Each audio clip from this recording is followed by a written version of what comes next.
Hello everyone, good evening, and this is Mamta Verma, and today I'm going to do some practice questions. As I said that after completing new criticism and formalism, we will do some practice question. So let's get start. So first question है, who wrote the famous work Seven Type of Ambiguities? So इसमें option है T.S. Eliot, F.R. Levish, William Empsons and Allen Tate. तो seven type of ambiguities है वो William एम्पशंस के द्वारा लिखा गया है. विलियम एम्पशंस है जो न्यू क्रिटिसिज्म थ्योरी है उससे रिलेटेड है, और इन्होंने जो सेवन टाइप ऑफ एम्बिग्यूटीज़ दी हैं तो इसने फर्स्ट है मेटाफोर, सेकंड है एंटीथेसिस, थर्ड है पन, फोर्थ है एब्स्ट्रैक्ट एम्बिग्यूटीज, ठीक है, फिफ्थ है सिमिली दिया था इसने, सेवेंथ है sentence completion,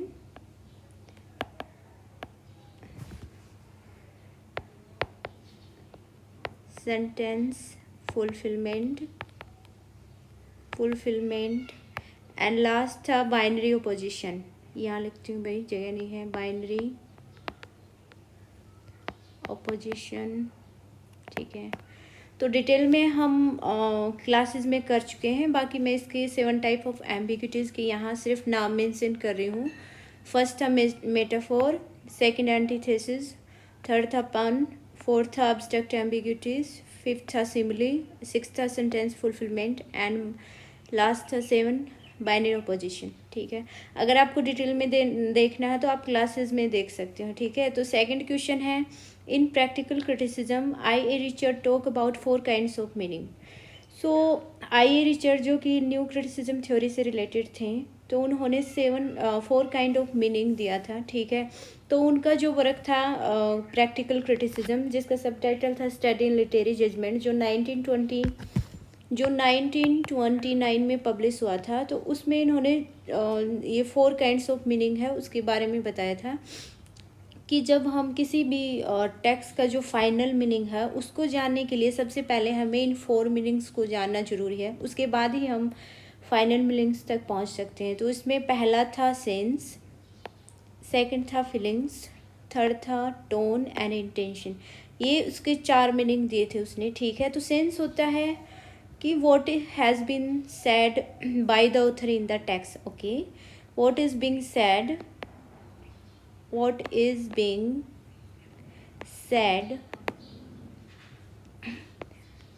in the text.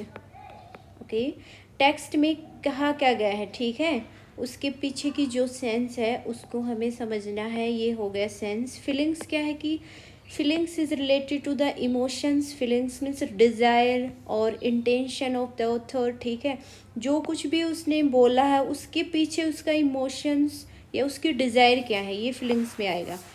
Tone होता है वे ऑफ स्पीकिंग या एटीट्यूड से ले सकते हो. ठीक है, so our way of speaking is changed person to person. Whenever we talk to our parents, then our way of speaking is changed. Whenever we talk to our friends, then our way of speaking is changed. So it's depend to the person to persons. Okay, then last है intention, and it shows the author's intention about the reader. ठीक है, so ये four kind of meaning थे जो IA. Richard है इनका जो work है practical criticism. It is one of the most important work. जो नेट में ये क्वेश्चन है 2 बार रिपीट हो चुका है. ठीक है, थर्ड है there is nothing outside the text, it is a statement by. So ये क्वेश्चन है there is nothing outside the text, ये जैक्स डेरिडा का है जो कि इस पोस्ट टेक्चुअलिज्म थ्योरी है उससे रिलेटेड है. वो थ्योरी अभी हमने नहीं की है, ये मिस्टेक से ये प्रिंट हो गया है. ठीक है, तो बट इसका आंसर ध्यान में रख सकते हो कि ये स्टेटमेंट किसने बोला था, ये जैक्स डेरिडा में बोला था. थ्योरी को हम जब आगे से सब पोस्ट टेक्चुअलिज्म करेंगे उसमें समझ लेंगे. From the following indicate the critic who is not a new criticism. So ये जो फोर क्रिटिक दिए हैं इनमें से कौन सा क्रिटिक है जो न्यू क्रिटिसिज्म थ्योरी से रिलेटेड नहीं है. तो इसमें एलन टेट है, एफ.आर. लेविश है, क्लॉड लेवी स्ट्रॉस है एंड क्लिंथ ब्रूक है. तो इसमें जो क्लॉड लेवी स्ट्रॉस है ये स्ट्रक्चरलिज्म थ्योरी से रिलेटेड है इसमें. बाकी जो तीन है ना, ये न्यू क्रिटिसिज्म थ्योरी से रिलेटेड है।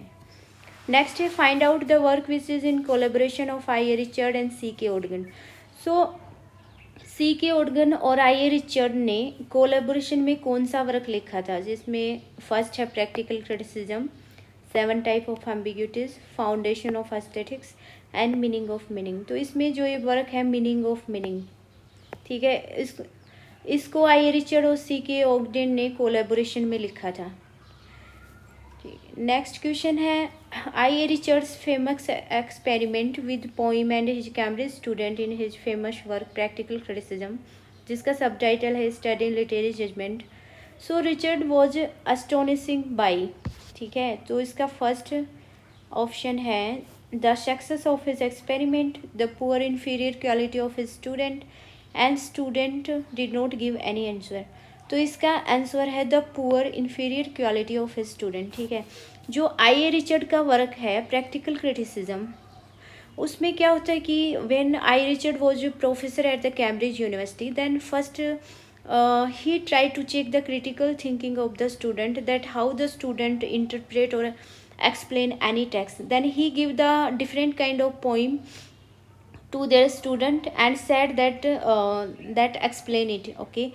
So he did not give any information about the name of the poem or the poet, means by which writer or poet this poem is written by. He simply give the text to the student, okay. Then he find that the students जो response था that was very poor or inferior, ठीक है। तो इसका answer ये आएगा the poor inferior quality of the student, ठीक है। नेक्स्ट है the term practical criticism is coined by. So practical criticism है, ये जो प्रैक्टिकल क्रिटिसिज्म ये ट्रम है, ये किसने क्वाइन किया था, ये आई ए रिचर्ड से रिलेटेड है, ठीक है।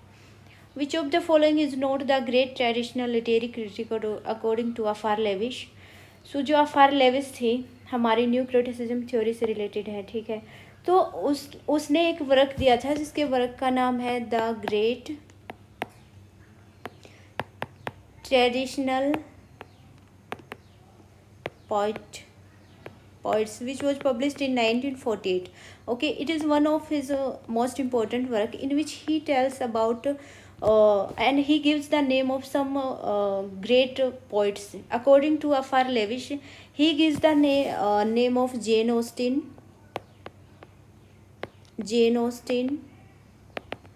Henry James, George Eliot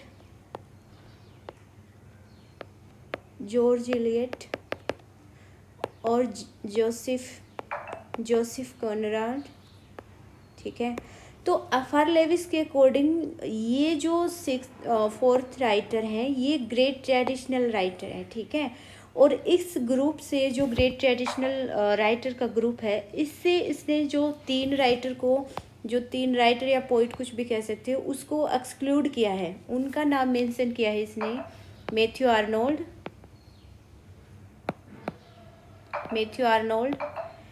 and Charles Dickens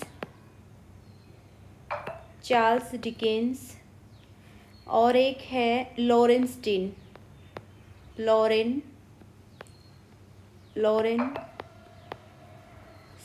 ठीक है। तो इन तीन जो राइटर हैं उनको ने ग्रेट ट्रेडिशनल की लिस्ट से बाहर किया है और इसने बोला है कि ये जो राइटर हैं like Charles Dickens, Matthew Arnold और Laurence Sterne, these poets are just writing only for entertainment. इसने मैथ्यू आर्नोल्ड पे तो स्पेशल कमेंट किया है कि he is writing just for entertainment, okay. In their work there is no any special qualities, ठीक है। इनकी जो राइटिंग पैटर्न है, इनका स्टाइल है या इनकी लैंग्वेज है वो जस्ट ऐसे है, उसमें कुछ ऐसा है नहीं जिसको हम इमिटेट करें, ठीक है।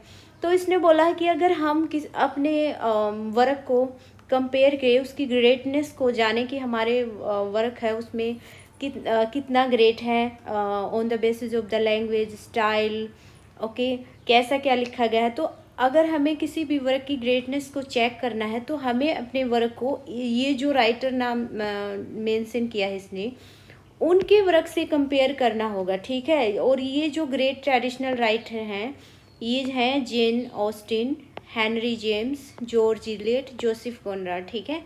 तो इनके वर्क से हमें कंपेयर करना होगा, ठीक है। अफार लेविस के अकॉर्डिंग ये है great traditional writer. Next question है close reading concept related to which theory. So जो क्लोज रीडिंग का कॉन्सेप्ट है वो किस थ्योरी से रिलेटेड है? ये है न्यू क्रिटिसिज्म थ्योरी से रिलेटेड। सो क्लोज रीडिंग क्या होता है? Close reading means deep reading of any text, ठीक है।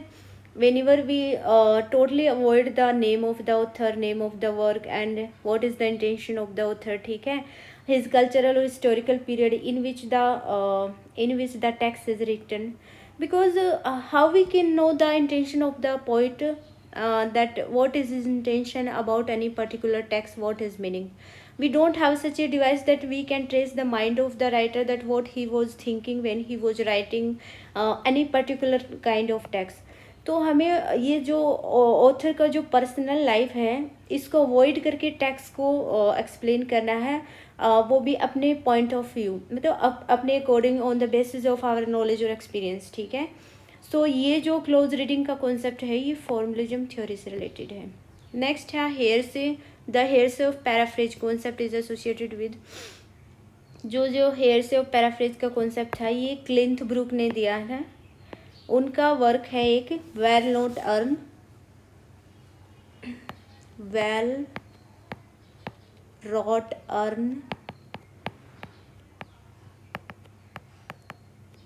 Study in the meaning of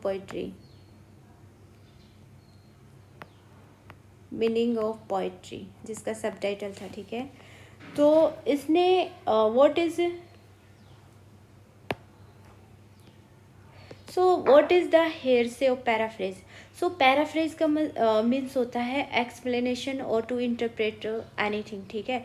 तो इसने बोला है कि जब हम किसी भी टेक्स्ट को इंटरप्रेट करते हैं या एक्सप्लेन करते हैं तो उसकी उसकी जो यूनिटी है, ऑर्गेनिक यूनिटी है, या उसका जो इमोशनल और ड्रामेटिक इफेक्ट है वो लॉस्ट हो जाता है। क्योंकि हम क्या करते हैं, हम उसकी सिंपली उसको प्लॉट या उसकी ऑल ओवर समरी है ना उसको जानने की कोशिश करते हैं, बल्कि हम उन वर्डिंग पे फोकस नहीं करते कि उसमें क्या वर्डिंग है, उसके पीछे मीनिंग क्या है उसका, ठीक है, उसमें क्या फॉर्म ऑफ लिटरेचर यूज हुआ है, लिटरेरी डिवाइसेस हुए, लैंग्वेज सिंपल है या पैराडॉक्सिकल है, ठीक है, इसमें कोई इमेज सिंपली आयरनी वगैरह दे रखी है नहीं।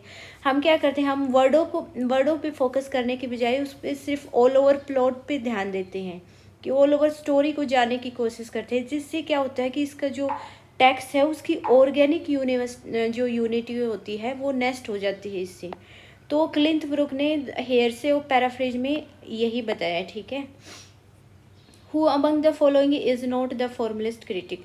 सो फॉर्मलिस्टिक थ्योरी की बात करें तो न्यू क्रिटिसिज्म और फॉर्मलिज्म दोनों ही फॉर्मलिस्ट थ्योरी है, और इसमें कौन नहीं है जो फॉर्मलिस्ट थ्योरी से रिलेटेड है, तो विलियम एम्शन है, ठीक है, क्लिंथ ब्रूक भी है, एलन टेट भी है, तो सैटरले फिश है, ये नहीं है, ठीक है।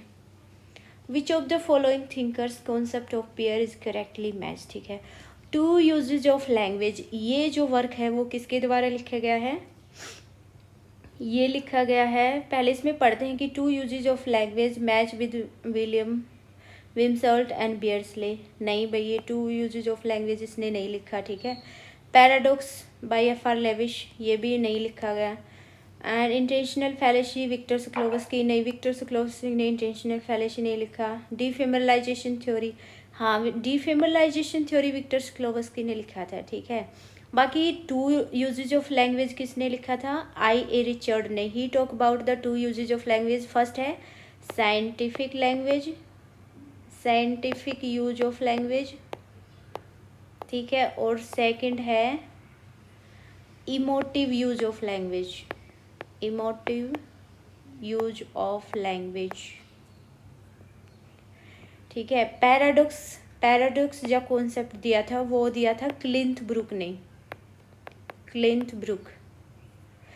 सो क्लिंथ ब्रूक कहती है कि किसी भी टेक्स्ट को paradox is only the way to interpret any text. उसके अकॉर्डिंग जो पैराडॉक्स होता है, पैराडॉक्स के थ्रू जब हम टेक्स्ट को इंटरप्रेट करते हैं तो उसका मीनिंग है वो करेक्ट और जेन्युइन होता है, ठीक है। तो पैराडॉक्स क्या होता है? When your two different thing is said to be alike और कंपेयर टू ईच अदर, ठीक है। जैसे इसने क्लिंथ ब्रूक ने अपने जो लैंग्वेज एंड पैराडॉक्स जो बुक थी उसमें पैराडॉक्स का एग्जाम्पल दिया था जॉन डन की पोइम कैनोनाइजेशन से, ठीक है। उसने बोला था कि जो जॉन डन है उसने उस लवर्स के फिजिकल लव को और एक संत के लव संत से कंपैरिजन किया था कि the couples are devoted to each other like the sant is devoted to God. Okay, so how we can say the physical love is compared to any sant?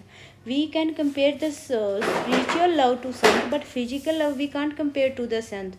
So इसी को paradox बोलते हैं, ठीक है। जो बिल्कुल डिफरेंट एक दूसरे के अपोजिट आइडियाज़ होते हैं और जब उनका जब हम कंपैरिजन करते हैं तो ये पैराडॉक्स होता है, ठीक है।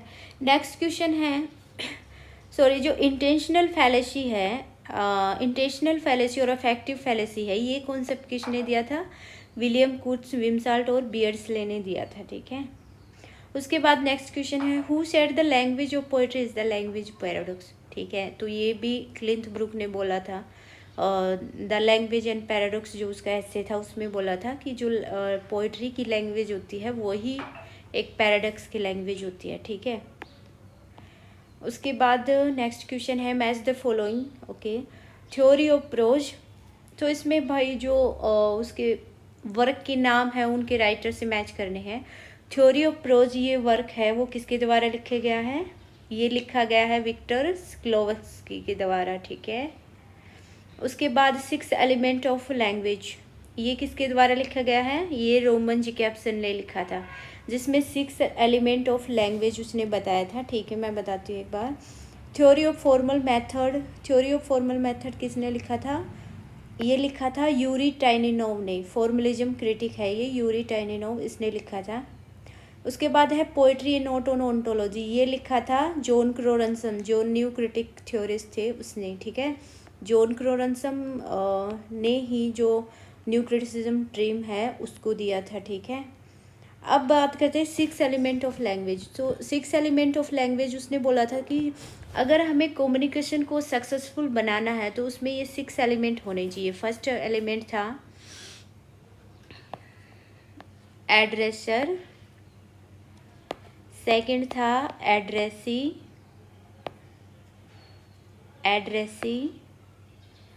थर्ड था मैसेज, उसके बाद था फोर्थ चैनल या कॉन्टैक्ट बोल सकते हो उसको, कॉन्टैक्ट चैनल एक ही है, ठीक है। उसके बाद था कोड, ठीक है। कितने हो गए? 1 2 3 4 5 और 6 रह गया, एड्रेसर, एड्रेसी और कंटेंट, कॉन्टेक्स्ट, ये था, ठीक है। तो उसने एड्रेसर को बोला था, एड्रेसर को उसने बोला इमोटिव, ठीक है। एड्रेसी को बोला कोनेटिव, मैसेज को उसने बोला था पोएटिक, ठीक है। और कॉन्टैक्ट या चैनल तो उसको बोला था उसने फैटिक, ठीक है। लास्ट है कंटेक्स्ट, उसको बोला था रिफरेंशियल, ठीक है। तो सबसे पहले हम बात करते हैं एड्रेसर कौन होता है? हु सेंड द मैसेज, उसको सेंडर भी बोल सकते हो, ठीक है। एड्रेसर कौन होते हैं? Addressee who receive the message, receiver कह सकते हो उसको, ठीक है। मैसेज क्या होता है? मैसेज एनी इन्फॉर्मेशन और ideas which is send by the sender to the receiver, ठीक है। तो इसमें इसने बोला कि what kind of language is use by the sender, whether he is use any form of literature और डिवाइसेस एंड ओके। तो मैसेज किस लैंग्वेज में लिखा गया है, ठीक है। उसमें पोएटिक लैंग्वेज यूज की है, सिंपल लैंग्वेज में इंफॉर्मेशन को भेजा है, ये इसमें मैसेज में आएगा। उसके बाद कॉन्टैक्ट और चैनल होता है, ठीक है। ये कॉन्टैक्ट और चैनल इसको फिजिकल पाथ है जिसके थ्रू जो मैसेज है वो सेंड किया जाता है, ठीक है। उसके बाद आता है कंटेक्स्ट। कंटेक्स्ट क्या होता है? रेफरेंशियल, की जो सेंडर होता है वो किस मूड में मैसेज सेंड कर रहा है, ठीक है, उसका वहाँ का इन्वायरमेंट क्या है, उसके मैसेज करने के पीछे उसका रीजन क्या है, ये सब इसमें आएगा कंटेक्स्ट में, ठीक है। और उसके बाद सब इमोटिवेटिंग सब हो गए, ठीक है, यही उसके 6 एलिमेंट थे। उसके बाद नेक्स्ट क्वेश्चन है फबूला, जिसको रसियन लैंग्वेज में स्टोरी बोलते हैं, और सेकंड है स्यूजेट, जिसको रसियन लैंग्वेज में प्लॉट बोलते हैं, ठीक है। ये जो कॉन्सेप्ट है किससे रिलेटेड है, किसने दिया था ये कॉन्सेप्ट, ठीक है, तो ये कॉन्सेप्ट दिया था विक्टर स्क्लोवस्की ने, और उसके बुक का नाम था थ्योरी एज प्रोज, जिसमें उसने डीफेमरलाइजेशन कॉन्सेप्ट दिया था, ठीक है, उसी में दिया था। तो स्टोरी होता है अरेंजमेंट ऑफ द इवेंट्स, ठीक है, इसको स्टोरी बोलते हैं। In the text arrangement of the events is called story, ठीक है। और इन्हीं इवेंट्स को जब क्रोनोलॉजिकल ऑर्डर में स्टोरी के अंदर रखा जाता है तो वो होता है प्लॉट, ठीक है। उसके बाद है एक्सट्रिंसिक और intrinsic concept is given by. So ये जो एक्सट्रिंसिक और इंस्ट्रिंसिक कॉन्सेप्ट है ये किसने दिया था? ये दिया था रेने ब्लेक ने, जो कि फॉर्मलिज्म थ्योरी से रिलेटेड है, ठीक है। सो क्या होता है एक्सट्रिंसिक और intrinsic? Extrinsic all the factor which is related to the outsider of the text. तो इसमें ये आएगा कि ऑथर, ठीक है, वर्क का नाम, और उसका बैकग्राउंड क्या है, उसका किस हिस्टोरिकल पीरियड में ये टेक्स्ट लिखा गया था, उसका कल्चरल बैकग्राउंड क्या था। So all the factor which is related to the outside of the text, that is called extrinsic. अब इंस्ट्रिंसिक क्या होता है? All the factor which is related to the inner life of the fact. तो inner life में क्या आ जाएगा? Text में wording कैसी है, ठीक है, लैंग्वेज सिंपल है या कॉम्प्लेक्स है, उसमें क्या लिटरेरी डिवाइसेस यूज हुई है, उसकी इमेजेस क्या है, ठीक है, इसमें पर्सोनिफिकेशन हुआ है या नहीं, या इसमें फिगर ऑफ स्पीच जैसे कि मेटाफोर, सिम्बली वगैरह कंपैरिजन हुआ या नहीं। सो जब हम इन सब चीज़ों पे फोकस करते हैं वो होता है इंट्रिंसिक सब कॉन्सेप्ट, ठीक है। तो इसमें इसने बात की है कि जो इंट्रिंसिक होता है, इंट्रिंसिक मेथड है किसी भी टेक्स्ट को एनालिसिस करने का, वो सबसे बेस्ट मेथड है, ठीक है। जब हम इंट्रिंसिक मेथड के थ्रू किसी भी कॉन्सेप्ट को हम एनालिसिस करते हैं तो उसका जो मीनिंग निकल के आता है वो ट्रू मीनिंग होता है। तो ये थे हमारे कुछ क्वेश्चन जो न्यू क्रिटिसिज्म और फॉर्मलिज्म थ्योरी से रिलेटेड थे, ठीक है। अगर आपने क्लासेस अटेंड की होगी तो इन क्वेश्चन को इजीली अटेंड किया होगा, अगर नहीं की है तो आप पहले क्लासेस को देखिए, उसके बाद इन क्वेश्चंस को सोल्व किए, आपको आसानी से समझ में आएगा। इनमें कुछ क्वेश्चन है जो PYQs मतलब पास्ट ईयर जो नेट में आए हुए हैं या सेट एग्जाम में आए हुए हैं उनसे भी रिलेटेड कुछ क्वेश्चन, इसमें 5 या 6 क्वेश्चन मैंने उनको भी लिया था, ठीक है।